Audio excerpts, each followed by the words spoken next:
दोस्तों, कांग्रेस पार्टी ने चुनाव आयोग पर कानूनी कार्यवाही करने की चेतावनी दे दी है। जिस तरीके से कांग्रेस पार्टी ने हरियाणा चुनाव को लेकर इलेक्शन कमीशन को एक पत्र लिखा था और बताया था कि 23 से ज्यादा सीटों पर जहां पर गड़बड़ी हुई है और वोटों की गिनती में लगातार धांधली का मामला सामने आ रहा था और ईवीएम जो मशीनें थी उसकी बैटरी चार्ज होने का मामला भी था।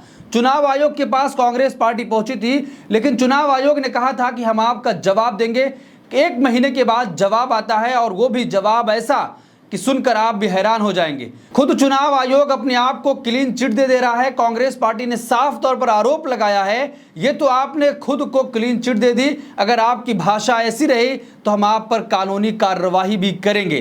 तो साफ तौर पर जिस तरीके से चुनाव आयोग और प्रधानमंत्री नरेंद्र मोदी की मिलीभगत सामने आती है, जब चुनाव आयोग पर यह सवाल उठता है कि आखिर क्या इस देश में निष्पक्ष चुनाव नहीं हो रहा है, तो चुनाव आयोग उसका जवाब नहीं देता है। और जिस तरीके से विपक्ष की सबसे बड़ी पार्टी ने चुनाव आयोग को पत्र लिखकर अपनी आपत्ति जताई थी, उसका जो जवाब आया था चुनाव आयोग की तरफ से, अगर आपको जानकर सुनकर आप भी हैरान हो जाएंगे कि किन भाषाओं का इस्तेमाल किया था। अब कांग्रेस पार्टी ने साफ तौर पर चुनाव आयोग को सारी नसीहतें भी दे दी हैं और चेतावनी भी दे दी है कि अगर आप अपनी भाषा को वापस नहीं लेते हैं या ऐसी भाषा ही अगर आप कंटिन्यू रखते हैं तो आप पर हम कानूनी कार्रवाई भी करेंगे, कोर्ट में आपको लेकर जाएंगे, मुकदमा भी आप पर दर्ज होगा। देखिए, खबर है कि खुद को क्लीन चिट दे दी कांग्रेस ने, चुनाव आयोग के जवाब पर जताई आपत्ति, कानूनी कार्यवाही की दी चेतावनी। कांग्रेस ने हरियाणा विधानसभा चुनाव में गड़बड़ी होने का आरोप लगाते हुए निर्वाचन आयोग की सख्त टिप्पणियों पर कड़ी आपत्ति जताई है। पार्टी ने कहा कि आयोग ने शिकायतों का स्पष्ट जवाब नहीं दिया और खुद को क्लीन चिट दे दी। अगर चुनाव आयोग अपनी टिप्पणियों पर कायम रहता है तो कांग्रेस कानूनी सहारा ले सकती है। चुनाव आयोग ने हरियाणा विधानसभा चुनाव में गड़बड़ी से संबंधित कांग्रेस के आरोपों को 29 अक्टूबर को खारिज कर दिया था।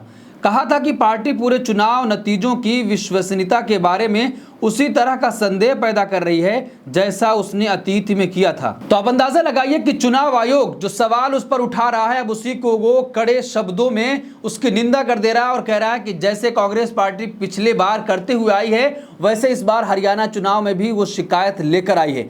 आप समझ सकते हैं कि देश की सबसे बड़ी विपक्षी पार्टी कांग्रेस पार्टी चुनाव आयोग पर अगर आरोप लगा रही है, चुनाव आयोग से शिकायत कर रही है कि इन सीटों पर गड़बड़ी हुई है, हमारे जो एजेंट बता रहे हैं वो कहीं ना कहीं ऐसे संदेह पैदा कर रहे हैं, तो चुनाव आयोग को उस पर सही तौर पर जवाब देना चाहिए था। लेकिन चुनाव आयोग ने जवाब न देकर कांग्रेस पार्टी के उन तमाम आरोपों को खारिज कर दिया और कड़े शब्दों में जिस तरीके से पत्र लिखकर बताया कि जैसे कांग्रेस पार्टी अतीत में करती आ रही है, वैसे ही उसका रवैया हरियाणा चुनाव में भी था। अब जिस तरीके से कल कांग्रेस अध्यक्ष मल्लिकार्जुन खड़गे ने साफ तौर पर कहा कि चुनाव आयोग और प्रधानमंत्री नरेंद्र मोदी मिलकर काम कर रहे हैं, प्रधानमंत्री नरेंद्र मोदी कोई भी चुनाव नहीं जीतते हैं, वो वोटों में गड़बड़ी करके, वोटों के साथ छेड़छाड़ करके, जो सूची होती है उसमें छेड़छाड़ की जा रही है।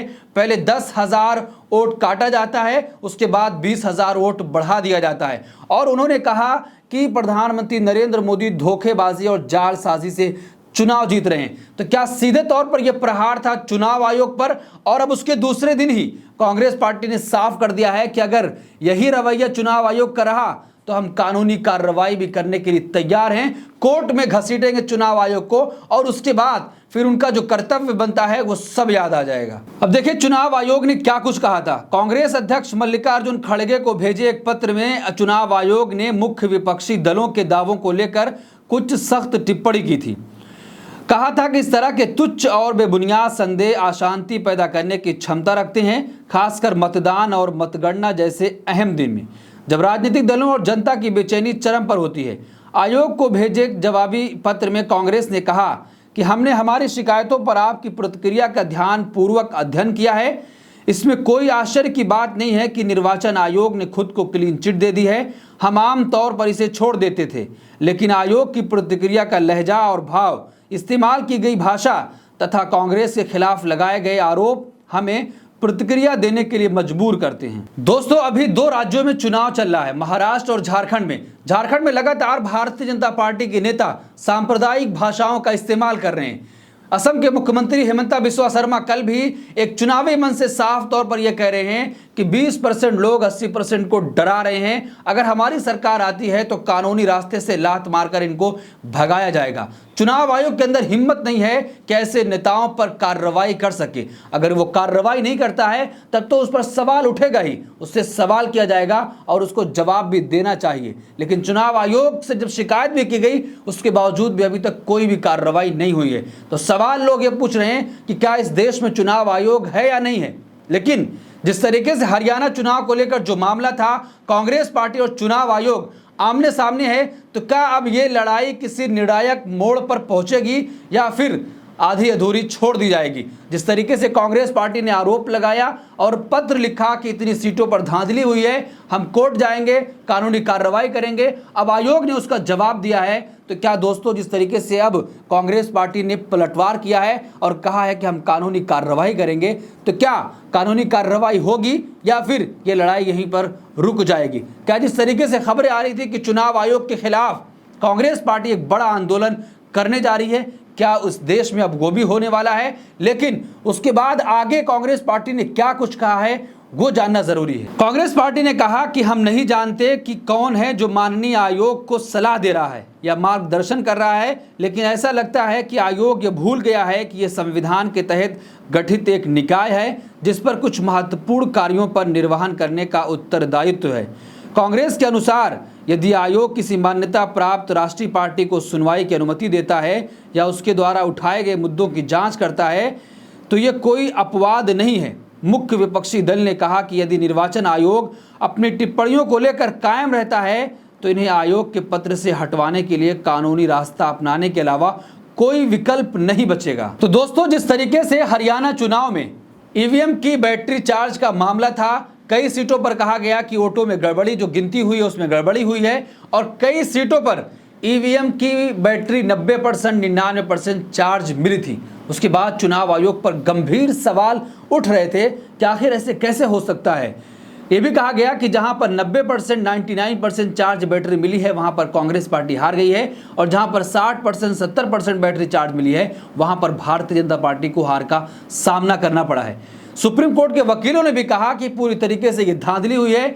सुप्रीम कोर्ट के चीफ जस्टिस को पूरा मामला अपने संज्ञान में लेना चाहिए और ईवीएम के खिलाफ जो एक जनहित याचिका दाखिल की गई थी उसको खारिज ना करके उस पर सुनवाई करनी थी। और जिस तरीके से एलन मस्क ने कहा कि ईवीएम हैक हो सकती है, एक मशीन है, कंप्यूटर के जरिए से इसको हैक किया जा सकता है।